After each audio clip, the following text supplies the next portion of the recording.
مساء الفل. أستاذة أميرة صابر عضو مجلس الشيوخ مقدمة طلب مهم جدا، اللي هو إنشاء بنك مصري للأنسجة البشرية. يعني إيه أنسجة بشرية؟ يعني نستورد من الخارج جلد بشر علشان نقدر نعالج الحروق اللي موجودة داخل مصر، خاصة ان معظم الحالات اللي بتتعرض للحريق اطفال لسه ما كملوش 5 سنوات، والتكلفة للعنصر الواحد او للفرد الواحد بتكلف الدولة 1,000,000 جنيه.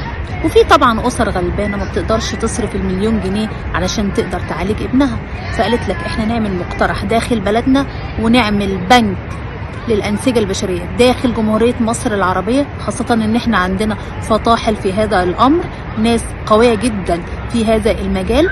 يعني واحد متوفي يتبرع ويقول ويقر ان هو يتبرع بالأنسجة البشرية والجلد الخاص بيه بعد وفاته، خاصة ان في ناس كتير بتوهب اعضائها للناس بعد وفاتها، زي الكلية زي الطحال زي الكبد.